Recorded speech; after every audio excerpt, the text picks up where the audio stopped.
5 सितंबर 2016 को रिलायंस के चेयरमैन मुकेश अंबानी ने एक ऐसा अनाउंसमेंट किया जिससे 14 से ज़्यादा टेलीकॉम कंपनियों पर ताला लग गया। इस कंपनी ने इंडिया को इस तरीके से इंटरनेट की लत लगाई है कि लोग एक मिनट भी विदाउट इंटरनेट नहीं रह सकते। आज इस कंपनी के बदौलत इंडिया में 692 मिलियन पीपल इंटरनेट का डेली यूज कर रहे हैं। मैं बात कर रहा हूँ जियो की, जिसने टेलीकॉम इंडस्ट्री में अपनी एग्रेसिव पोजीशन बना के रखी है। आज जहाँ पर जियो के कारण 14 से ज़्यादा टेलीकॉम कंपनियाँ तबाह हो गई है, वहीं एयरटेल ने इनको कड़ा मुकाबला दिया है, जिन्होंने 2 सालों में जियो से भी ज़्यादा रेवेन्यू अर्न किया है। साथ ही जहां पर जियो का एनुअल ग्रोथ रेट 5% का है, वहीं आज एयरटेल का एनुअल ग्रोथ रेट 27% से भी ज़्यादा है। आज ये इंडिया के 2 बिगेस्ट टेलीकॉम जायंट हैं, जिनमें 5G को लेकर जंग छिड़ी हुई है। तो आइए देखते हैं कौन 5G में बाजी मारता है, और साथ ही इस वीडियो से कौन से हैं वो बिजनेस लेसन और स्ट्रेटजी जो आप सीखकर अपने बिजनेस में इम्प्लीमेंट कर सकते हैं। तो चलिए वीडियो को स्टार्ट करते हैं।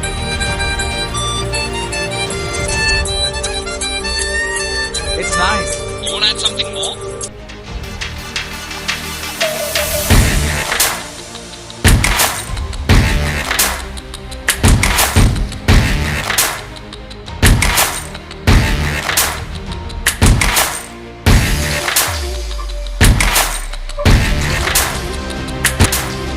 फाइनली 1 अक्टूबर 2022 को भारत में पीएम नरेंद्र मोदी जी ने इंडिया के 5G सर्विस को लेकर हरी झंडी दे दी है। 1 अक्टूबर 2022 टेलीकॉम इंडस्ट्री की ओर से 130 करोड़ भारतवासियों को 5G के तौर पर एक शानदार उपहार मिल रहा है। इससे भारत के इकोनॉमी को $455 मिलियन का प्रॉफिट हो सकता है।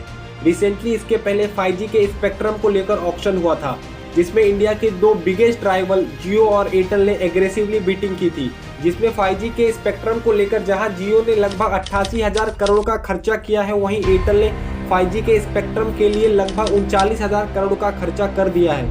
अगर 5G की रीच की बात करें तो जहां जियो ने 41 करोड़ सब्सक्राइबर्स के साथ 4 शहरों में अपनी ये सर्विस को अवेलेबल करवाया है, वहीं एयरटेल ने लगभग 37 करोड़ सब्सक्राइबर के साथ 8 शहरों में अपनी ये सर्विस को शुरू कर दिया है। इन आंकड़ों से ये पता चलता है कि जियो के पास एयरटेल से बहुत ज्यादा यूजर्स है, जिसके कारण वो 5G में तो बाजी मार ही लेगा।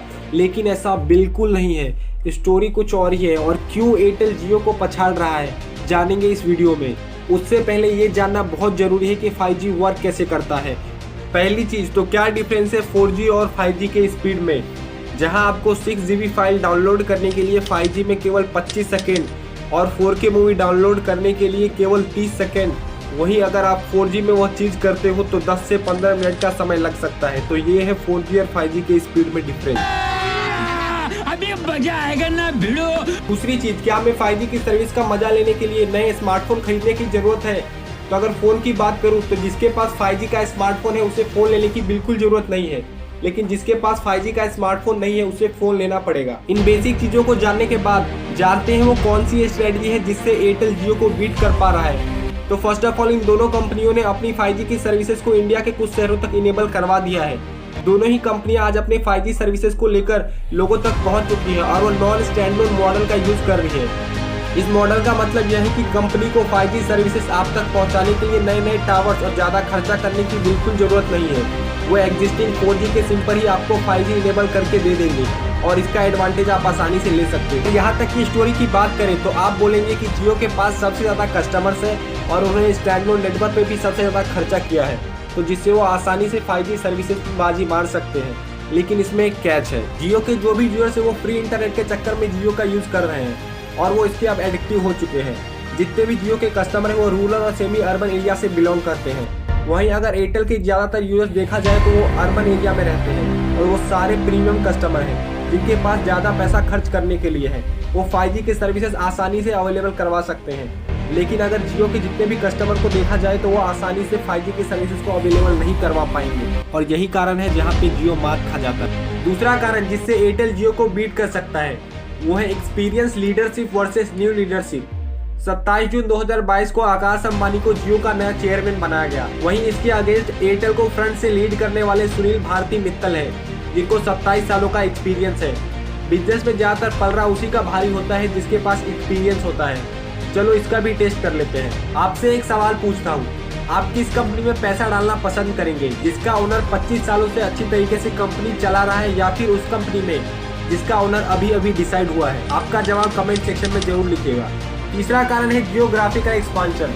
अगर हम बात करें जियो की तो वो इंडिया तक ही सीमित है, लेकिन एयरटेल 17 कंट्रियों में अपनी सर्विसेज को प्रोवाइड करता है। उससे इनको एक एडवांटेज मिल सकता है। एक रिसर्च रिपोर्ट से यह सामने आया है कि 2026 तक पूरे वर्ल्ड में 5 मिलियन से भी ज़्यादा लोग 5G सब्सक्रिप्शन का यूज कर रहे होंगे। और साथ ही साथ अगर 5G इनेबल स्मार्टफोन की बात करें तो इंडिया के कंपैरिजन में फॉरेन कंट्रीज में लोग 69% से भी ज़्यादा इसका यूज कर रहे होंगे। तो इसके कारण एयरटेल आसानी से अपनी 5G की नेटवर्क को फॉरेन कंट्री तक पहुंचा सकता है, जिससे वो अच्छा पैसा कमा सकता है। लेकिन ये एडवांटेज जियो के पास बिल्कुल नहीं है, क्योंकि वो इंडिया तक ही सीमित है। तो यहाँ तक की वीडियो की स्ट्रेटजी और आंकड़ों से ये पता चलता है कि एयरटेल भविष्य में 5G को लेकर जियो को बीट कर सकता है।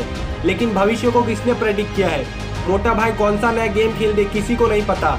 तो भविष्य में ये देखना होगा कि कौन 5G की बाजी मारा। अब आती है आपके काम की बात। कौन से है वो बिजनेस लेसन जो इस वीडियो को देखकर आप अपने बिजनेस में इम्प्लीमेंट कर सकते हैं? पहला है वर्टिकल इंटीग्रेशन। मतलब क्या आपके बिजनेस में कोई ऐसा एडिशनल सर्विसेज है जो आप एक सर्विसेज के साथ प्रोवाइड कर सकते हैं, जिसके कारण आपका कॉस्ट कम लगेगा और एडिशनल जो भी आपकी सर्विसेज है उसकी रीच बढ़ जाएगी, जिसके कारण आपका ग्रोथ आसानी से होगा। दूसरा है स्वॉट एनालिसिस। मतलब कि आप अपने बिजनेस के स्ट्रेंथ, वीकनेसेस, अपॉर्चुनिटी और थ्रेट्स को अच्छी तरीके से एनालाइज करें, जिसके कारण कौन सी वो आपकी ऑर्गेनाइजेशन की स्ट्रेंथ है जिसको आप अच्छी तरीके से यूटिलाइज कर सकते हो, और साथ ही साथ कौन सी वो अपॉर्चुनिटी है जो आपके कॉम्पिटिटर द्वारा मिस हो चुकी है, उसको ग्रैब करके आप उसको फुलफिल कर सकते हो, जिससे आप अपने कॉम्पिटिटर को आसानी से बीट कर सकते हो। तीसरा बिजनेस लेसन है एनालाइज योर कंज्यूमर। आप अपने बिजनेस में अपने कंज्यूमर के लिए 3 कैटेगरी को डिवाइड कर ले। पहला है हाई पेड कंज्यूमर, जो कि आपका प्रीमियम कंज्यूमर है। दूसरा है लो पेड कंज्यूमर, जो कि आपके बिजनेस में लेस पेड करता है। और तीसरा है नो पेड कंज्यूमर, जिसको आपको बिजनेस में बिल्कुल इंटरेस्ट नहीं है।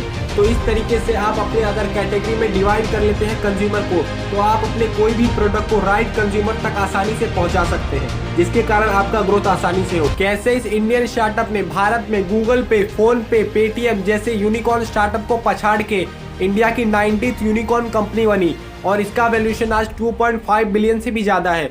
देखना चाहते हो तो लेफ्ट हैंड साइड वाला वीडियो आपका इंतजार कर रहा है। और अभी तक हमारे चैनल को सब्सक्राइब नहीं किया तो सब्सक्राइब कर ले, जिसके कारण कोई भी केस स्टडी और बिजनेस लेसन की वीडियो सबसे पहले आप तक पहुंचे। मिलते हैं नेक्स्ट वीडियो में, तब तक के लिए धन्यवाद।